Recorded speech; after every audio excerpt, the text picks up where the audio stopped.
Madam Chancellor, Madam President, members of the Board of Governors, faculty, graduates, and honored guests.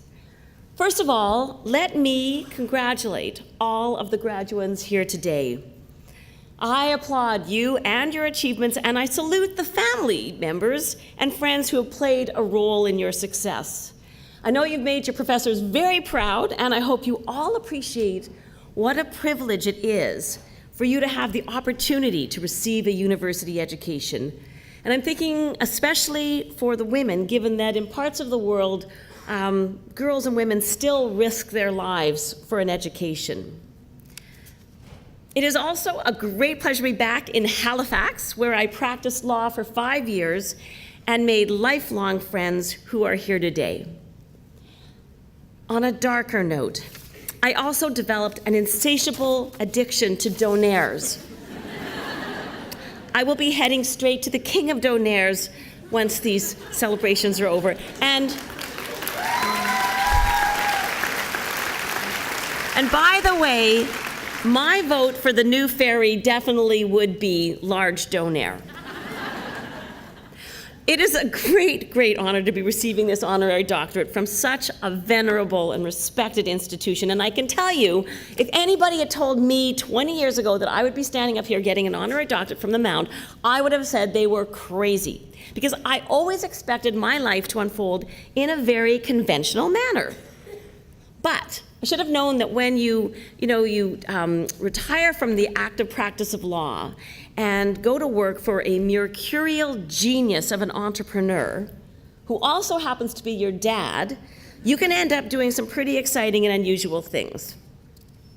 I feel very, very, very blessed to have been raised by loving parents who believed strongly in giving back to their communities, and who insisted that my brothers and I, that we not just take up space, but that we were expected to leave the world better than the way we found it. So for me, that actually meant accepting the difficult challenge of creating the Canadian Museum for Human Rights after my father, who conceived of the idea, dropped dead of a heart attack 4 months after announcing the project to the public. Now, this was a devastating thing for my family, for me, and I can assure you that creating a museum out of nothing was not in the job description of a corporate and commercial lawyer, not by a long shot. Oh, and by the way, if you haven't visited the Canadian Museum for Human Rights yet, please stop by. You can stay with me. We're the first national museum to be ever built outside of Ottawa, and thanks to our precedent, the federal government also agreed to make Halifax's Pier 21 Immigration Museum a national museum. So, you're welcome.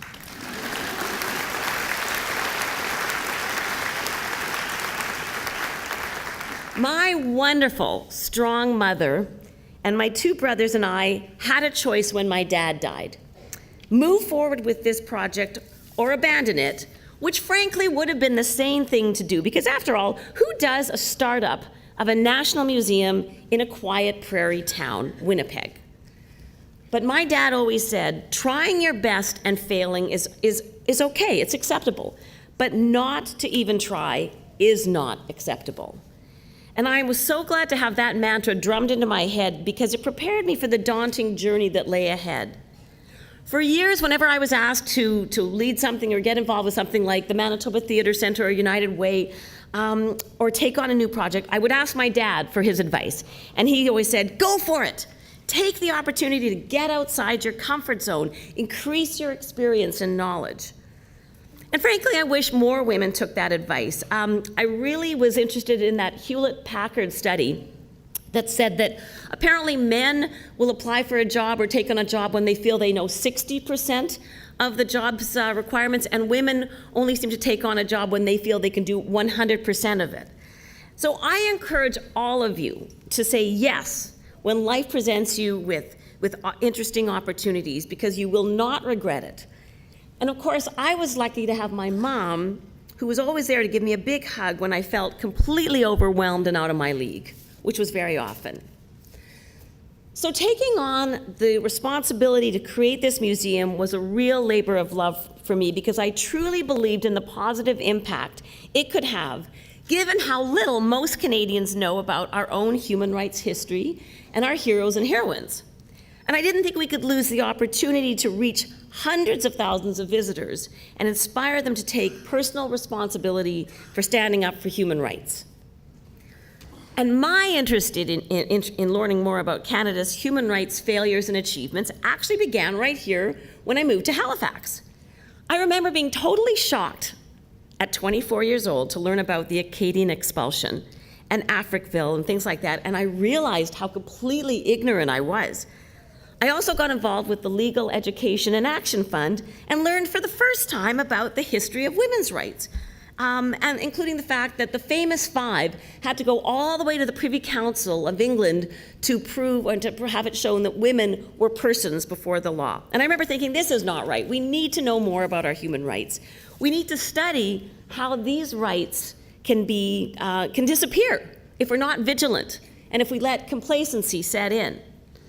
And as a Jewish woman, I never take my rights for granted. So it's this gratitude that actually inspired me to spend 14 years crisscrossing the country working on developing the Canadian Museum for Human Rights. And you will be happy to know that Nova Scotia stories feature prominently in the museum, including a terrific exhibit on Viola Desmond, who I don't think anybody had really was talking about 20 years ago, and I kind of feel we discovered Viola, and look where she's gone on the $10 bill now. She's come very far.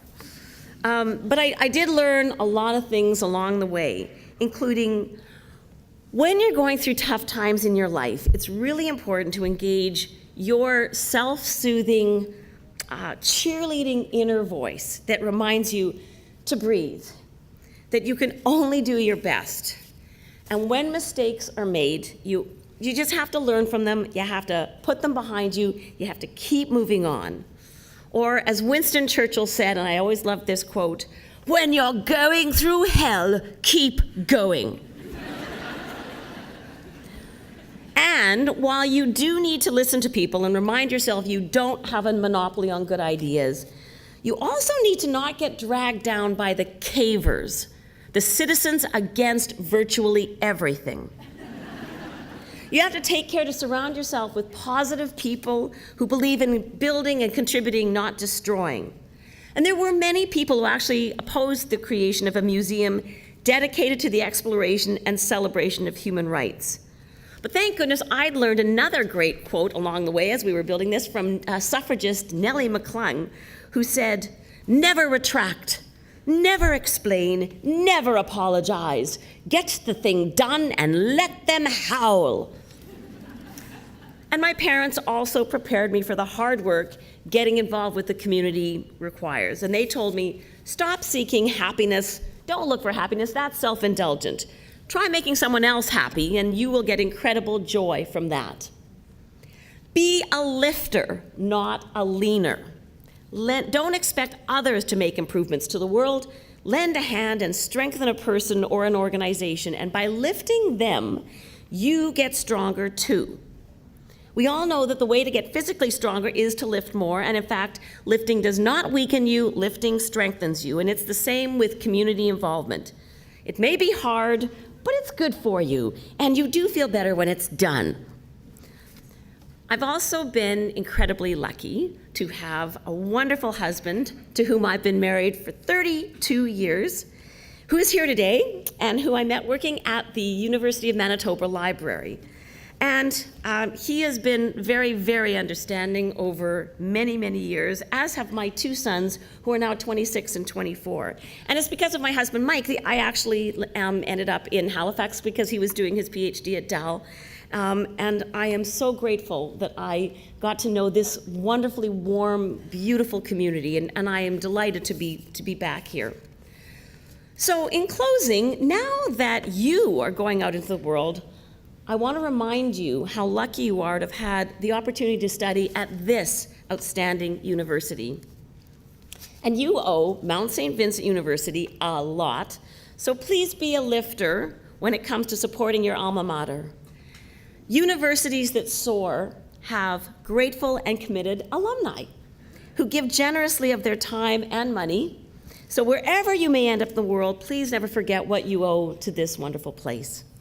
And I hope that whatever you do, you will adopt a reach for the stars attitude. Don't reach for the middle. Do not settle for mediocrity.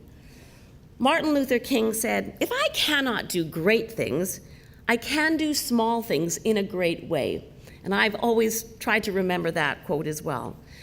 I wish you all much success, and I thank you again for this tremendous honor.